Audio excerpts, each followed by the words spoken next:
Yes. Good morning. I'd like to call the meeting to order and welcome everybody who is joining us today, both here present and online. I will start today's meeting with our land acknowledgement. Metrolinx acknowledges that we connect communities by building and operating transit within the traditional lands of the Anishinaabe, the Haudenosaunee, the Wendat people, from whom these lands continue to have great importance. Treaties between First Nations and governments cover these lands, and the promises contained in these treaties remain relevant to this day. Metrolinx and its employees are committed to understanding the history of these lands and the continued impacts of colonization, and take responsibility for actions to advance reconciliation. Metrolinx will continue to seek the knowledge, expertise, and experience of Indigenous partners and commits to doing business in a manner that is built on the foundation of trust, respect, and collaboration. So I'd like to recognize, and unfortunately he's not here this morning in person, but I would like to recognize Luigi Ferreira for his dedicated service to Metrolinx, serving on the board since January of 2019. Throughout his term, Luigi contributed valuable strategic insight on our 5-year plan, the draft regional transportation plan, the initiatives to strengthen fiscal stewardship through the non-fair revenue program. His commitment to innovation, sustainability, and design excellence has been a consistent asset to the team. I've known Luigi for many, many years. He's been a valuable member as chair of the Customer Experience Committee, and was also a member of the former HR committee. So Luigi, even though you're not here, we would like to thank you for your leadership, guidance, and service to Metrolinx and the people of Ontario. On behalf of the board, please accept our sincere appreciation.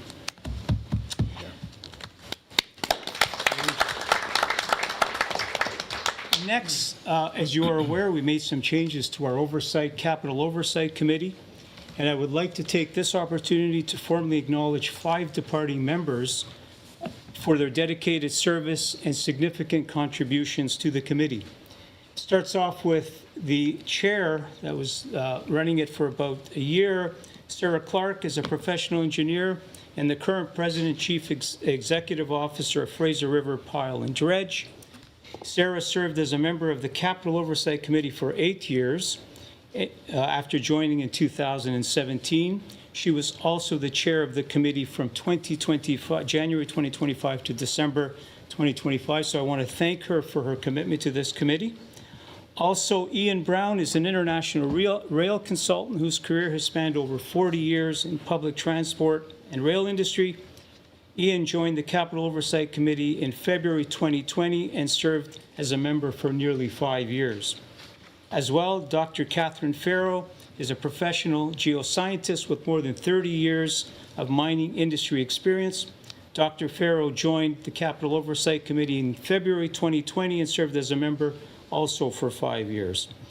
Edmund J. Martin led Netcore Energy from 2005 to 2016. Energy as President and Chief Executive Officer with a focus on safety, environment, and renewable energy. Ed also joined the committee in 2017 and served as a member for 8 years. And Howard Permut has enjoyed a prominent career in public transportation in the New York metropolitan area. Howard joined in December 2017 and served as a member for 8 years. I want to thank all of them for the invaluable insights on the development, procurement, and implementation of major infrastructure projects and programs through their tenure. So I want to thank them for their service, and we really appreciate it.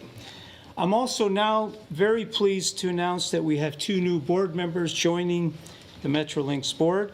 The first is Bambina Marcello, who is the head of business development at Checkpoint Software Technologies and former chief commercial officer at the Toronto Regional Board of Trade.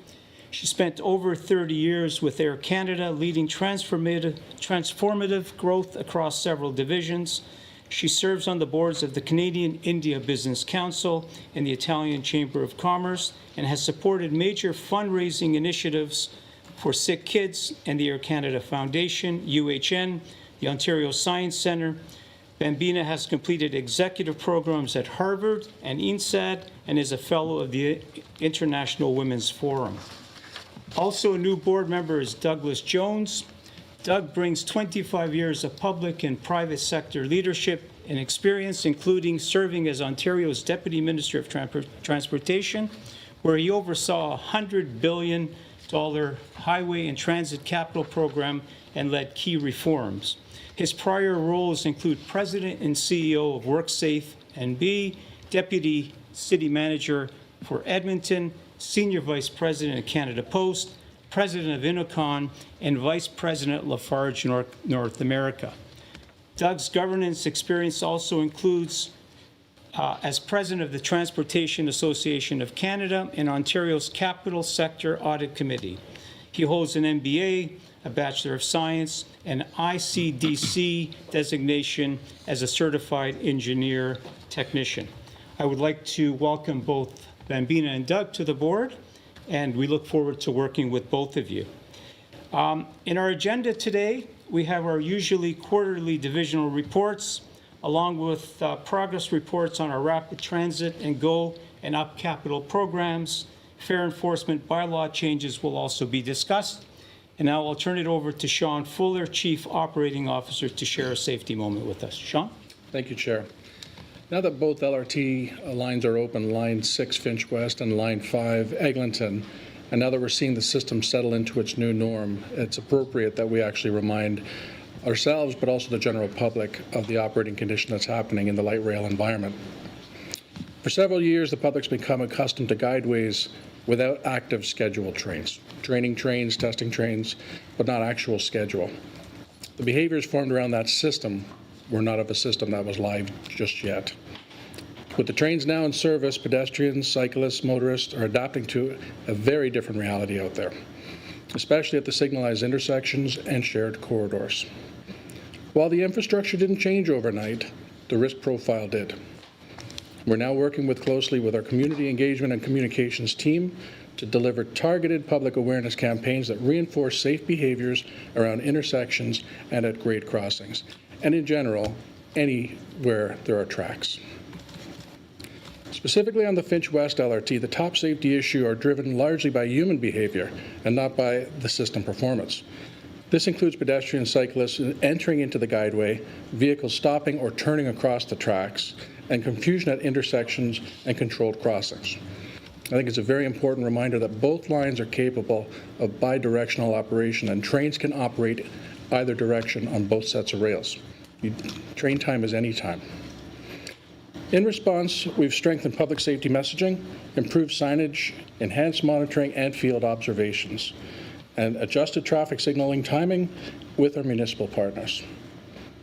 We're ensuring these measures are effective and responsive on the ground conditions and are monitoring daily. I'm pleased to report, though, that the early system performance has been strong overall, and we will continue to monitor the interaction between the public and the LRT environment to ensure all stay safe. Thank you for your time. Thank you, Sean. And now we'll ask Michael Lindsay to give his CEO report. Michael? Thank you, Chair, and thanks everybody for being here in person and online today. And I dare say, Chair, with all the cameras in the room, I think we're going to outdraw the Canada-Czechia game, which is kicking off at about the same time. Before, Chair, we proceed to business, if you'll allow me to just recognize a few things. I want to note that February is Black History Month. I had the opportunity to attend a kickoff event here at Metrolinx for the program that we are tracking for February with our Black Employee Experience Resource Group. That was a great event at which we talked about both the present and past status of Black Canadians, Black individuals, particularly in our industry, talking about people who've always inspired me, like Granville T. Woods and A. Philip Randolph. You'll see buses operating across the region, directors with appropriate wraps this month, and I'm delighted that we as an organization are going to be taking steps internally to recognize Black History Month. I also want to note, Chair, that 10 days from now, on the 22nd of February, we're going to recognize National Human Trafficking Awareness Day. Those who travel our network reliably know that you will find decals and signage across the network which provide people with resources and access to support, help, safety, and security if they are the victims of human trafficking or if indeed they are observing human trafficking-like behavior on our network.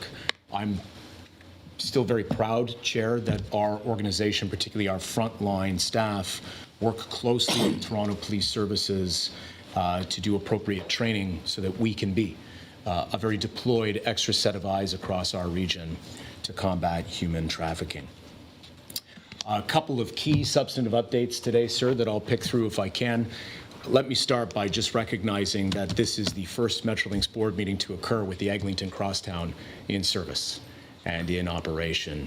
The day itself, for all the right reasons, despite our very patient, very measured plan of attack with the TTC to progressively ramp up passenger service, I think was a big success. Early estimates are that 80,000 people came out on Sunday to ride the system. 99.7% of kilometers were traveled. Riders experienced a journey of about 22 minutes to get from Mount Dennis to Eglinton Station. That's a 40% improvement over in-situ bus routes. And average travel times from Kennedy Station to Eglinton Station were 40 minutes. The fastest trip was 34 minutes on that day. The average bus travel time on Sunday afternoons is about 47 minutes. So even in the East End, where we're still working, transit signal priority and speed profiles, I think it's fair to say that this line is already proving to be transformational. Personally, I was delighted, directors. I started the day at Mount Dennis Station, as I have been a lot over the last few months, watching passengers get off the Kitchener GO line and get on to Line 5, instead of coming all the way down to Union Station and then bushwhacking back north to wherever it is they're going to go. It shows you that this is a really intermodal line that has been created, and the intersections with GO and UpX are every bit as important as the network effect that I think is being achieved for TTC. It goes without saying that I think countless generations of Metrolinx staff have poured their expertise and their time into this project, as well as staff at the Ministry of Transportation, the City of Toronto, the TTC, and this board of directors. I would want to offer very personal thanks to the board for everything that was done over the course of the past year through the testing and commissioning of Eglinton as a project, as well as Finch. Your partnership in making sure that we had the right posture vis-a-vis our private sector and public sector partners, I think, made all the difference in the world of getting to this milestone that we've achieved. It also goes without saying that this line took much longer to deliver than any of us would have wanted or expected. And once more, and not for the last time with feeling, I just want to offer a thanks to all of the riders, our neighbors, communities, and businesses that were deeply disrupted by the construction of the Eglinton Crosstown. This project now, for reasons that aren't always great, is going to be part of the lore of the City of Toronto, I think, for the rest of the history of this city.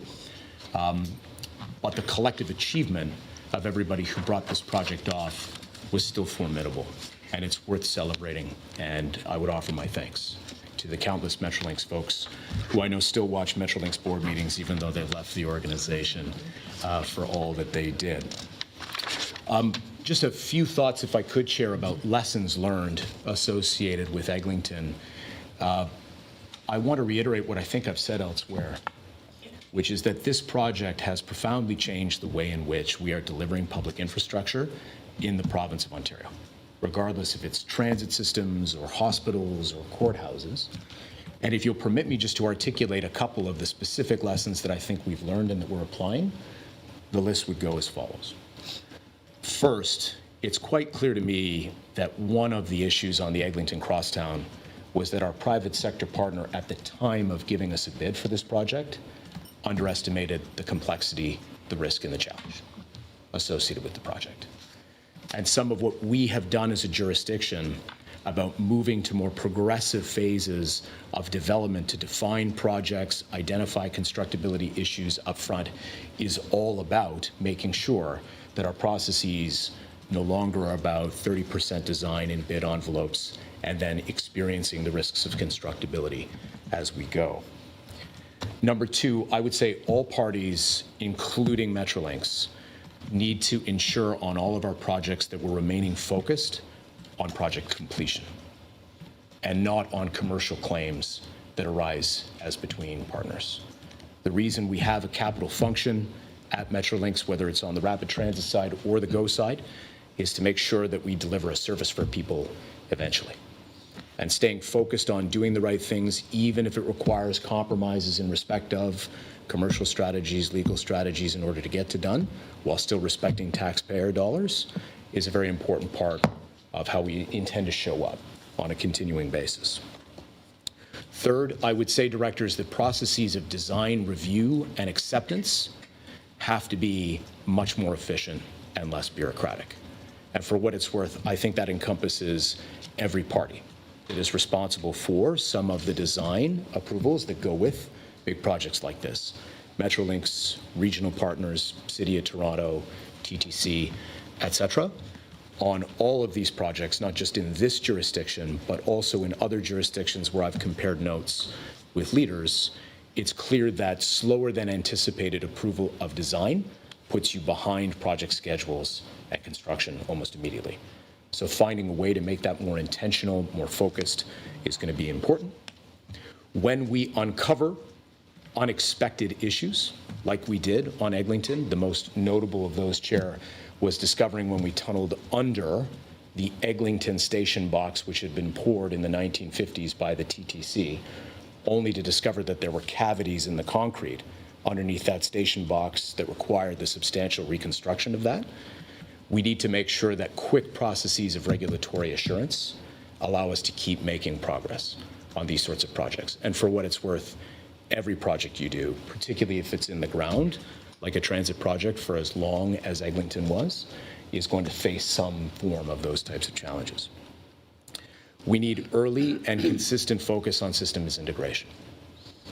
Civil infrastructure, which is wed to systems, which is wed to vehicles, you cannot start talking about that early enough in the process, because getting to bricks and mortar being complete is just one milestone in these big transit projects. The more important one, as we live through this year on both Finch and Eglinton, is the testing and commissioning of the interoperability of various parts of this. And that leads me to another point, which is we need to continue to focus in our procurement processes in identifying and selecting joint ventures that, independent of whatever collaborative contractual relationship that we have, that they have a collaborative relationship with one another as well. My call to our private sector partners in Canadian industry generally would be, whether you're part of the design team, the build team, the systems team, or the vehicles team, we often find as a contracting authority, and we are not alone in this, that we are confronting joint ventures on the other side that have their own commercial issues that they're trying to sort out. And these equally need to take a backseat to completion. Finally, I would simply say, sir, better public communications on reasons for construction delays, disruption, speaking increasingly in terms of ranges when it comes to costs and schedule associated with delivery, is something that I think not only is a lesson for us as a jurisdiction, but for every jurisdiction that's trying to deliver transit. So we're proud, for sure, of the fact that we've made it on Eglinton, and that the service seems to be well received. It will continue to improve, and I'm delighted that we're working with partners at the TTC to do precisely that. On the subject of improvement, switching to the Finch West LRT, directors, I would just perhaps highlight some of the things that we have done in order to improve both the availability and the timeliness of that service. Full credit to our partners at Mosaic. After the large snowstorm of January 25th and 26th, at our prompting and our urging, they took definitive steps to improve their approach to maintenance of infrastructure. And I think this is a point that I would want to make again. On Finch, really what we are seeing as we ramp up passenger service is the perfection of operations and maintenance protocols, as opposed to anything that is wrong about the nature of the system that has been built. We need to continue to optimize with partners the speed of that system, even the way in which it's operated and the dwell times that we experience at end terminals in partnership with the TTC. But mostly this was about our readiness with private sector partners to deal with Canadian winter and the maintenance activities that would arise from that. Some specific things that have happened. Mosaic has brought international expertise from other cold weather jurisdictions, put them into the senior leadership positions on their maintenance team. I think that's already had an impact. All 55 switch heaters have been thoroughly checked, and I think the balance of them being on and off and the relation to manual snow clearing is now more perfected. Drainage at some 40 critical sites has ultimately been taken care of and is now in hand. Those who know transit know that when you melt snow, the very next thing that has to happen is appropriate processes of drainage, and I think that that has been improving. All of this bears out in some of the performance statistics that we're now seeing post the 25th of January for Finch, where the system has been, for that time period to today, available 95% or better of the time. And full credit to the TTC, the on-time performance of the system is also climbing. It's been somewhere between 70 and 80% over the past couple of weeks. So together, in partnership with the TTC, we're going to continue to work on improving Finch. Now, if I could switch gears, let me address the service disruption that occurred last week on the morning of February 2nd. When we experienced a minor derailment on a westbound train out of Union Station in the Union Station rail corridor. I would start just by disclosing, directors, that today I'm providing, both to you as well as through this public session to members of our region, the results of our preliminary investigation. We're fairly confident in the conclusions that we have drawn here, but safety takes the time that safety takes. And our safety office and engineering office will eventually produce a full report that can be publicly accessible associated with this incident. But having said that, let me walk you through ultimately what happened. The incident itself has been reviewed by our safety team through video footage, operational data, radio communication, field evidence, document reviews, and detailed discussion with the Toronto Terminal Railway and others who were implicated in the condition of the Union Station Rail Corridor, the USRC. Early findings indicate that the rail fastenings on the south rail of Depot Track 3 failed in a way that caused this derailment. This is a short curve in the ladder that trains use to get in and out of Union Station. The lag screws at 9 separate locations on timber plates had sheared under fatigue and gave way. It allowed, to give you a sense of the precision with which our rails have to be laid, a movement of the rail by 1 1/8 inch, which was enough to cause the rail to roll and to cause the minor derailment that we experienced. Fortunately, because of the slow orders that are in place at the USRC, given the legacy condition of the infrastructure in that area, nobody was injured in the derailment, and I'm proud to say that as we worked with TTR to put infrastructure back together in the USRC, we also had no reported injuries for the balance of the week.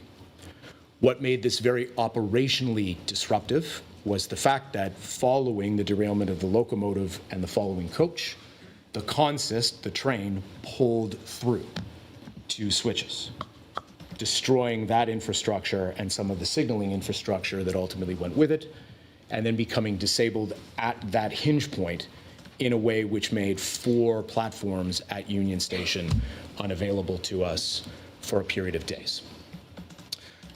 If you go back one step further, I would say that we are presently looking at 2 things in our further root cause investigation. The first of which is the process of inspection and verification by TTR that was used to ensure compliance with our Metrolinx track standards.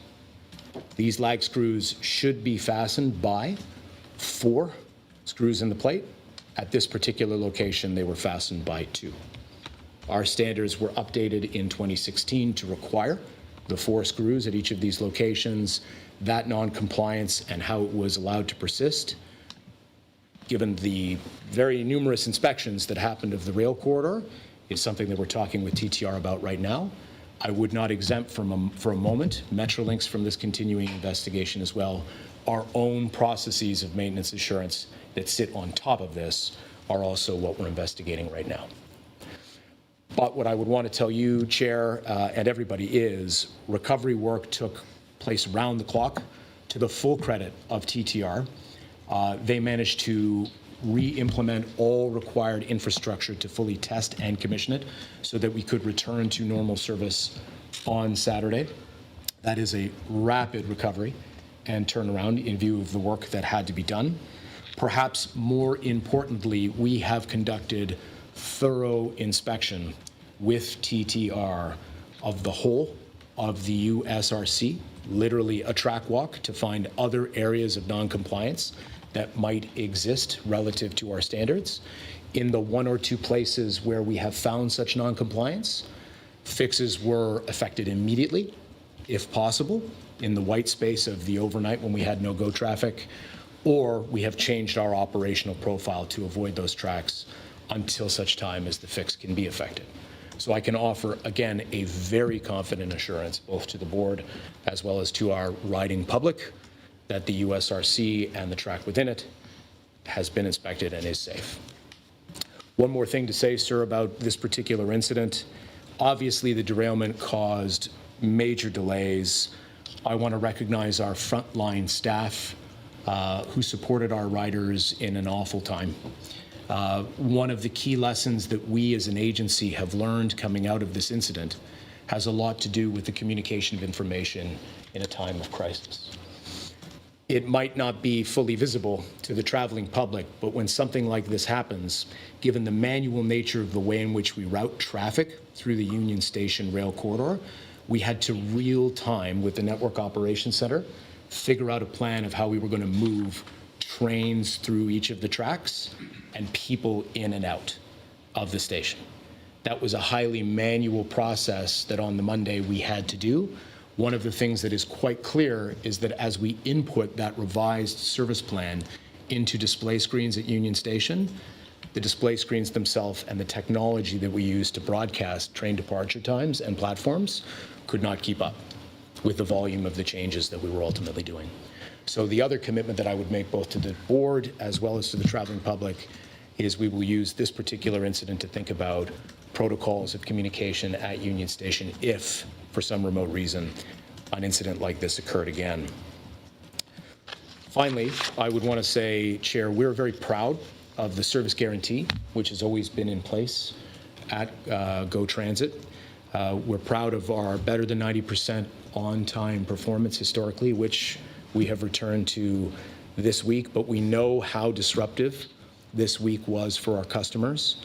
And that is why I can confirm that we are proactively refunding all Presto tapped trips that took place on February 2 and February 3 for Go riders, as well as refunds for the deeply disrupted trips on the Lakeshore lines that happened in the PM peak on Wednesday, the 4th.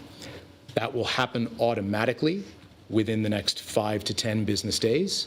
Given the volume of transactions, this is being done in batches, just to make sure that we don't in any way overwhelm the Presto system. We would ask riders to wait until the end of that period. As always, you can consult our website and the links associated with service guarantee if you need further information. And indeed, that service guarantee is open to our riders 365 days a year. Sir, perhaps I will leave it there. Those, I think, are the most material updates. I will leave it to my colleagues to walk through some of our recent highlights. I have the pleasure now of introducing Charles Van Niekerk, our new Chief Capital Officer for GO at UPEX. He brings more than 25 years of experience in public infrastructure, contract management, commercial operations. Most recently, Charles was the CEO of the Windsor-Detroit Bridge Authority, otherwise known as the Gordie Howe Bridge. No. And I dare say you might be happier to be here with us today. Charles, than in your own role. Over to you, sir. Thank you, Michael. I'm really pleased to join the board here today for the first time. So before I get into the state of the network, I want to revisit the corridor missions and remind us of the forward-looking journey that we are on from a Go expansion perspective. As you may recall, when taking in the slide, you start at the bottom and work your way up. For each corridor, it shows you the work we must complete in order to achieve each service enhancement detailed along this ladder. Now, looking along this slide, it is clear there's no shortage of work to get us from where we were today in the past to where we intend to go. This is a combination of civil infrastructure projects, track expansion, station delivery, and system projects such as signals and electrification. I'm really energized to get this work underway. Now, speaking of, here's a quick glance at the work currently under construction in yellow and design in beige. And definitely for our next meeting, we will change these colors to be a bit more accessible for our viewers. Michael previously introduced this map. The new green circles present the key projects I'll be diving into today as part of this discussion.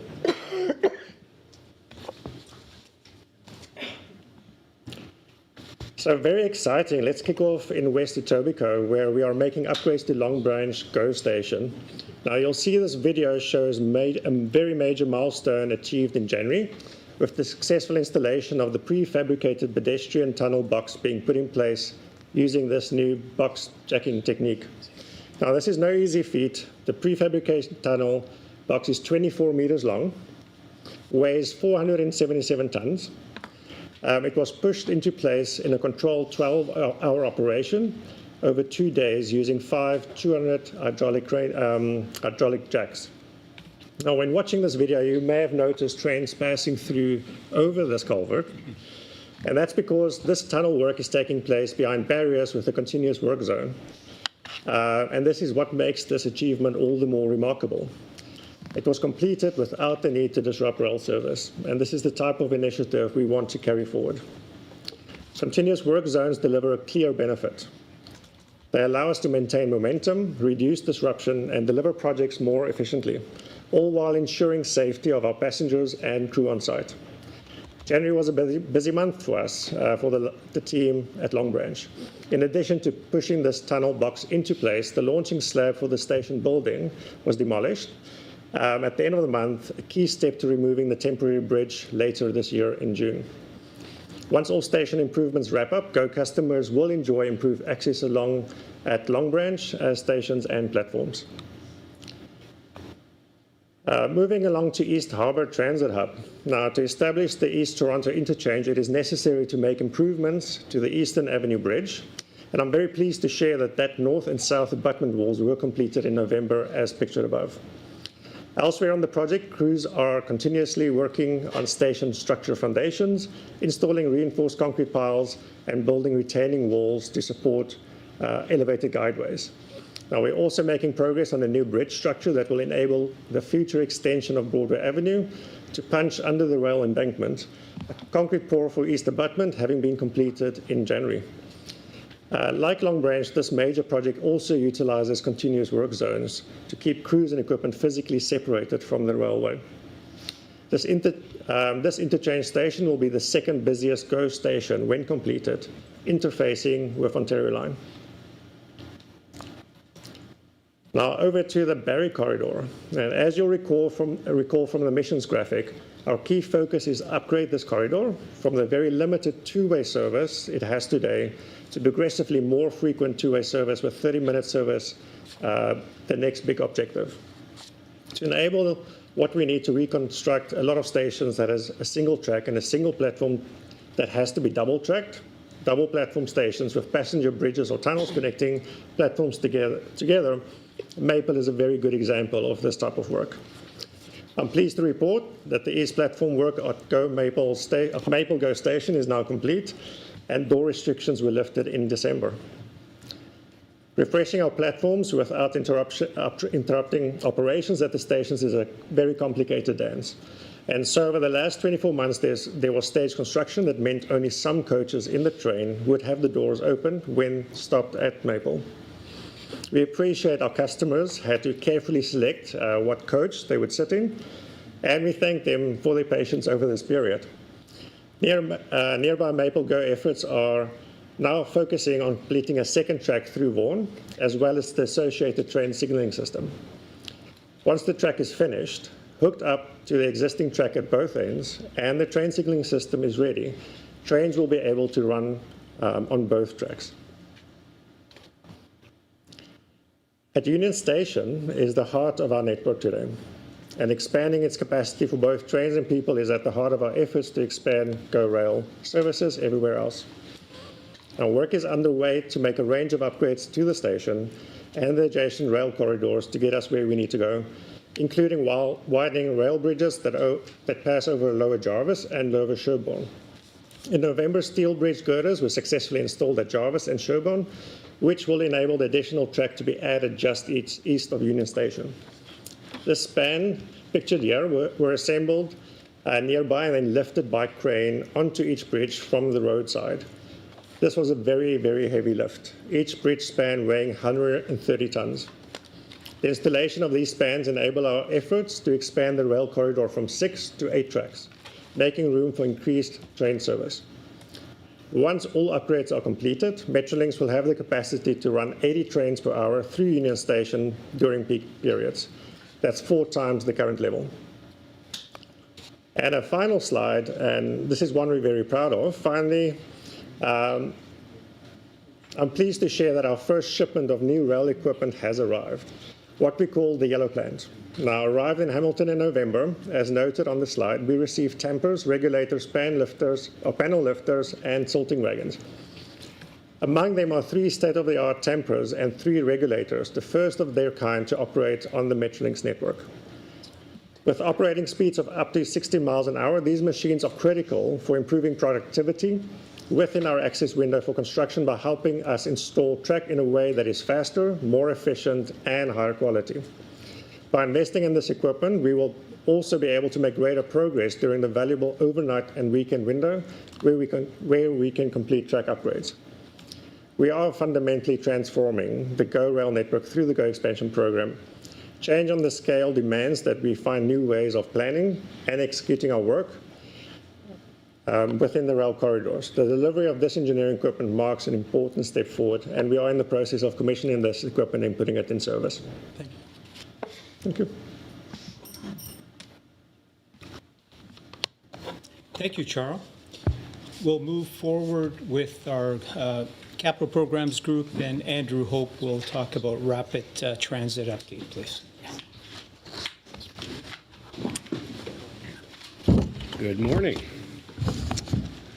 Very pleased to be here today to talk about the progress we've made in the last quarter on the rapid transit program at Metrolinx. And I'm going to start with what was a very highly visible sign of progress on the Ontario line that took place the weekend of January 30th to February 1st, which involved the installation of the eastern segment of the Lower Don Bridge that will carry the Ontario line over the Don River and Don Valley Parkway, just to the west of the future East Harbour Station.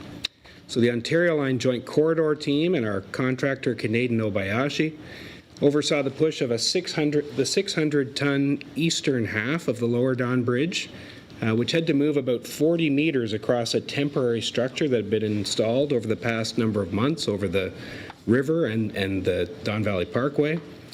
That whole operation to push that bridge from the starting point in the Don Yard side of the bridge over to its final place on the eastern bank of the Don River, or the DVP, took about 24 hours to complete. And we had the DVP reopened about 8 hours ahead of schedule, reopening at 8 p.m. on the Sunday evening. So very, very successful weekend, and well done to all involved and all the planning that went into to this successful move. So that's the eastern end of the bridge now in place. The western end of the bridge and the centerpiece, center arch, is going to be constructed in situ and dropped into place over the balance of this year. Once complete, we'll have a 120-meter long single-span structure. There'll be no piers under this bridge, either in the Don River or in the middle of the Don Valley Parkway, so it's a clear span across. And a good an interesting part of this this piece of infrastructure is all the parts of this bridge are Canadian-made by a company in Halifax, Nova Scotia. The bridge was actually assembled in Halifax to make sure everything fit together properly, like a Lego set. Disassembled, shipped down here to the Don Yard, where we did the assembly and then dropped it into place. So, an interesting feat of engineering on our Ontario Line project. Just a couple of other updates on Ontario Line before I move on. So the tunnel boring machines that will tunnel through downtown Toronto on the southern civils portion of the project are all components of those tunnel boring machines are now at exhibition at the launch shaft and are being assembled, and we expect that tunneling activity to get underway this spring. Excavation at all stations is underway. It's complete at Moss Park and Corktown Station. We've got it, but also underway at Pape and Queen stations. And excavation is now complete underground at the King Bathurst station, which was done using a sequential excavation methodology. At the northern end of the station, we've got construction activity underway at all 4 stations, Don Valley, Flemington Park, Thorncliffe, and Cosburn. And in Thorncliffe Park, where the operations, maintenance, and storage facility will be located, where all the vehicles will be maintained and serviced, the foundations for that facility are now being constructed. Moving north to the Yonge North Subway extension, really pleased to report the progress we're making on our advanced tunnel construction, which is the construction of the actual tunnel for the extension. As you might recall, we awarded the contract to a consortium called North End Connectors last summer. They very quickly mobilized to site, and we're very, very pleased with the progress that we've seen to this point. We had a diversion of the CN track, which runs adjacent to the launch shaft of the tunnel, where the tunnel boring machines will be launched, that had to be shifted. That was completed in cooperation with our partners at CN in early December. That allowed North End Connectors to complete the piling for the launch shaft on the side adjacent to the rail corridor. So that whole piling all around the launch shaft is now complete. And in December, they actually began excavating the launch shaft. And that was about 2 weeks ahead of schedule, which is good to see. So once the launch shaft is excavated and complete, we'll have 2 tunnel boring machines that will launch from this location by the end of this year. And they're being manufactured in Germany as we speak, and will be brought over here later this year. On the station rail and systems side of the Yonge North Subway extension, we are currently in the procurement phase, and we've recently just had our request for qualifications closed for 3 really important packages, Southern Civils, Northern Civils, and a design integration package. And very pleased to report that we had a very robust response to all of those packages from the market. So very interesting to see that, and looking forward to releasing our RFP in the coming weeks. Moving out to the west end of our city, Eglinton Crosstown West Extension. Here you can see some images of the elevated guideway that's currently under construction from about Jane Street over to Scarlett, about 1.5 kilometers. You can see the supporting infrastructure taking place here. We've got about 75% of the caissons installed, 57% of the piers have been installed in this section, and those pieces on top of the piers will actually hold the guideway, which are called pier caps. We've got about 40% of them installed at this point. We've got the shoring tower and flooring beams complete in the Humber River Emmett area, which you can see in this image, and the work is underway to prepare the structure for concrete pours that will be taking place starting next month. Other Eglinton Crosstown West updates. We've got the second segment of tunnel, which is currently being dug between Jane Portal and Mount Dennis, where it will connect with the Eglinton Crosstown station. Approximately 75% of that tunnel is now excavated. The launch shaft, or the excavation shaft at Mount Dennis, where the 2 lines will actually be connected together, that shaft is about 2/3 of the way excavated at this point, which is really good progress to see. And we've got piling work underway at all of the 4 underground stations, which are Martin Grove, Kipling, Islington, and Royal York. And then I'm going to tie in with something that Charles was showing earlier when he was talking about the push box that was recently installed at Long Branch Station on the GO program. Well, we have our own push box in rapid transit on the Hazel-McCallion line.